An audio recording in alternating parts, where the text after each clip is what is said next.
skoolfonds, kwytskeldings en ouerverantwoordelikheid. Waarom hierdie gesprek nie vir my kan word nie. Ek is Leandie Bresler en jy kyk na Skoolslim en by my vandag het ek vir Kaal van Rooyen. Kaal, baie welkom hier. Ek wil sommer eers vir jou vra, vertel ons net 'n bietjie meer van jouself. Okay. Ek is 'n pa van 4 kinders. Oudste is 36 en 'n laathametjie van 13. In my regte lewe is ek 'n prokureur wat spesialiseer in litigasie rondom outeursreg en handelsmerke. Vir my sondes met 4 kinders, ek was ek vir 10 jaar op die beheerliggaam van 'n laerskool in Centurion, 6 jaar as voorsitter en vir 6 jaar op 'n hoërskool se beheerliggaam. Wonderlik. Ja, so ek gaan nou sommer vra oor skoolfonds. Ja. Ek dink dit is 'n baie belangrike gesprek en hoekom kan 'n mens dit nie net sien as 'n bykomende ekstra nie, maar jy weet dit is 'n kerndeel van voortbestaan.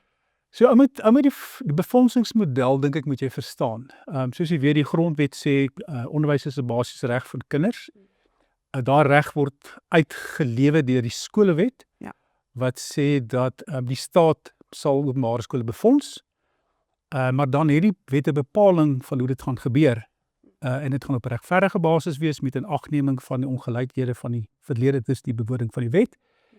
En die model wat die staat dan gebruik, personeel word toegeken aan 'n skool, openbare skool aan die hand van hierdie model en die staat betaal dit. En dan die balans van wat 'n skool se nodige openbare skool word in subsidies betaal. Nou daar is dan 'n kategorie van 1 tot 5 skole, van die armste tot die rykste skole, en die twee groepe 4 en 5 waar ek nou oor sal praat, kry die minste subsidie en natuurlik die armer skole kry baie meer. Die probleem egter is na die wet in werking gekom te 96 het skole gou besef dat hierdie subsidies is glad nie genoeg nie. En is toe skoolfonds in werking gestel soos wat die wet bepaal deur ouers. En dit is nou waar ons vandag met die probleem sit. Nou om jou 'n voorbeeld te gee, tipies is 'n hoërskool met 1000 leerders het waarskynlik so tussen 30 en 35 000 rand per jaar nodig om te kan voortbestaan. Ja. Dis 'n groot skool, 'n skool van 1000 kinders. 'n Laerskool is 'n bietjie minder, maar op daardie syfers of die subsidie wat jy van die staat kry as jy sogenaamde rykskool is of R315 of R880 per jaar. Nou as jy 'n sogenaamde rykskool is en jy het R35 000 nodig per kind en jy kry 315, dis 'n minder persent van wat jy nodig het. En dit is die probleem. Daar is hoegenaamd nie genoeg geld wat die staat afkom vir 'n skool om voort te bestaan nie. So hoe die druk op Afrikaanse skole toegeneem na mate die staatshulpbronne minder geword het of nie voldoende is nie. So hulle praat van die kwintielstelsel, daar's van 1 tot 5. Ek vinnig daarna verwys. Die 4 en 5 is die sogenaamde rykskole. Nou ryk is Engels sê is 'n misnomer. Sogenaamd nie rykskole nie.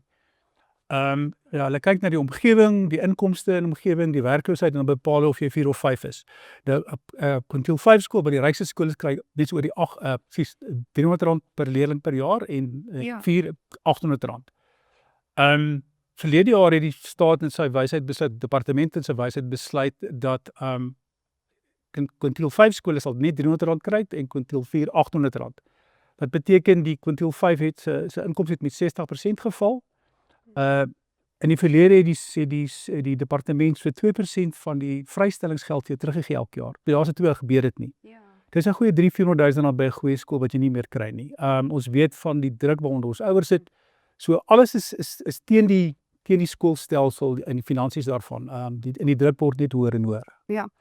So wat moet ouers verstaan oor die impak wat daar is wanneer daar ouers is wat nie skoolfonds betaal nie? Wel die realiteit is as 'n ouer nie betaal nie, dan moet ander ouers jou finansier.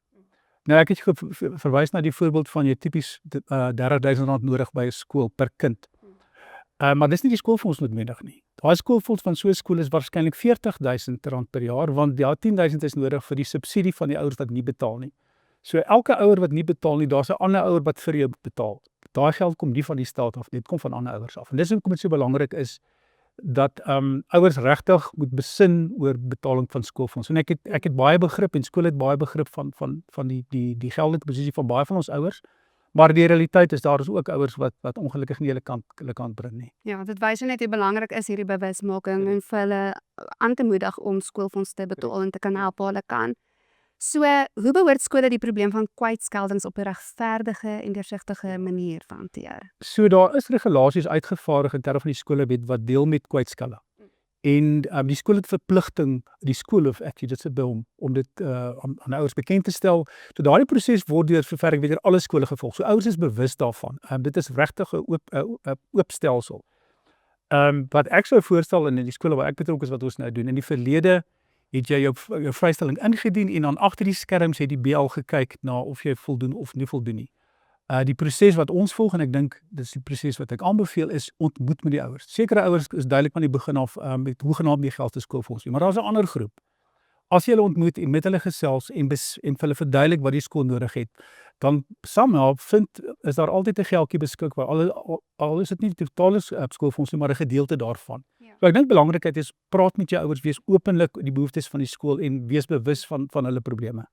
So waarom is daar soms spanning tussen ouerregte, jou finansiële druk en dan ook die volhoubaarheid van die skool as geheel? Wel die meeste ouers ek dink ek het 'n goeie begrip van skoolfinansies, maar daar's ongelukkig ook ouers wat geen begrip daarvan het. Daar is mites in die skoolomgewing dat die staat betaal vir alles. Daar is mites dat die BL kry somehow word vergoed in die proses. Daar is mites dat ek betaal die onderwysers se salaris. En ek dink dis 'n kwessie van kennis. Dit is hierdie gebrek aan kennis wat die spanning veroorsaak. So hoe meer jy op skool die ouers bewus maak van wat het die skool nodig en waar kom dit vandaan, hoe makliker raak dit om hierdie moeilike tersvy van skoolfonds aan te spreek. Net om 'n idee te gee, die skool waar ek betrokke is, ons het 'n begroting van 50 miljoen. Ons kry miskien 800 000 van die staat af. Van daai 50 miljoen is 30 miljoen salarisse. Daar's van 132 mense wat daar werk, 73 word deur die BL betaal. Die ouers. Om 'n skool te onderhou, 'n groot skool, kos jou 8 miljoen 'n jaar. Dis sy bate elektrisiteit, sy instandhouding. Sy sekuriteit is 1.5 miljoen. As ouers hierdie syfers het en besef dis hoe my kind veilig is, dan raak dit 'n bietjie makliker om te sê, okay, kom ek knyp 'n bietjie af in steede van vakansie in Belito. Kom ek gee dit eerder vir die skool vir my kind. Ja, want jy wil vir jou kind kwaliteit onderwysers hê, jy wil hulle veilig hou, dit is belangrik. So ons het nou so vinnig verwys na daai gesprekke wat 'n mens met ouers partykeer moet hê, maar hoe sal 'n skool dit op 'n respekvolle wyse met hulle voer, daai kommunikasie? So my voorstel sou wees die proses kommunikeer deur middel van jou sosiale media platform, sê vir jou skool wat die skoolfonds waarvoor dit gaan.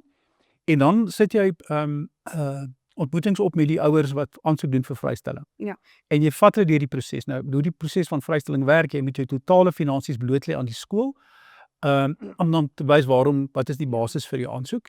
En praat daardeur en wees openlik met mekaar. En die ouers moet openlik wees. Dit is verbasend as jy daai gesprek het. My ondervinding is die oorgrootste meerderheid van die ouers het totale begrip vir die skool se behoeftes. Dis nie 'n lekker gesprek nie. Ja. Maar as jy met deernis en begrip hanteer, is my ondervinding is ouers verstaan dit. Hulle verstaan hoekom die geld nodig is. Ja. So, wat is die groter beginsel hier? So, waarom is gedeelde verantwoordelikheid noodsaaklik as 'n gemeenskap ons Afrikaanse skole wil behou? Dit is so belangrik. So, ek is van mening dat 'n skool, openbare skool, 'n goeie openbare Afrikaanse skool, het die kern van 'n gemeenskap geword. Dit wat die kerk in die verlede was, het 'n skool geword. Die skool is daardie kohesie in 'n gemeenskap. Die skool is bepalend tot 'n mate van huispryse, tot 'n mate van die besighede wat bestaan. En daarom moet die ouers, die gemeenskap en die skool hande vat. Ek dink die ouers moet bewus wees hoekom hulle die skoolgeld moet betaal. Ek dink ouers in 'n bepaalde gemeenskap, stuur jou kinders na jou naaste skool tot tensy daar 'n goeie rede is. Hoekom sal jy langs die skool bly? En daar's 'n waar in jou skool, maar jy stuur hom 50 km ver. Nou ek verstaan daar's partykeer redes, maar ander kere is dit maar net 'n gedagte. Ja. Plaaslike besighede, besef dat die skool ondersteun jou en van die skool se kant af ondersteun jou plaaslike besighede. Van die ouers se kant af kies 'n BL wat professioneel is, wat goed met jou geld gaan omgaan, wat uit die boks gaan dink as ek die term kan gebruik om ander inkomstestrome te kry vir die skool. Maar ek dink dit is baie belangrik is dat 'n goeie BL by 'n skool met 'n goeie skoolhoof kan ander inkomstestrome daarstel wat 'n bietjie van hierdie druk kan verlig. Maar dis 'n samewerking. Maar bly by jou eie skool in jou eie omgewing en fokus daar. Moenie jou kinders wegstuur nie. Karl, dit is wonderlik om hierdie gesprek met jou te hê. Baie dankie vir al jou insigte en jou praktiese raad wat jy gedeel het. So, ek wil net vir die luisteraars ook sê, As jy van hierdie video gehou het, asseblief deel dit met jou skool se beheerliggaam, deel dit met jou skool se hoof, deel dit met die ouers as jy 'n skool self is, gaan deel dit op jou sosiale media platforms, dat ons gemeenskappe wat die ouers, die skool, die onderwyser, almal as geheel insluit, bewus kan raak van hoe belangrik skool vir ons regtig is en sodat ons 'n toekoms vir ons kinders in Suid-Afrika in Afrikaanse onderrig kan bou. So stuur hierdie episode aan en ons sien julle weer 'n volgende keer.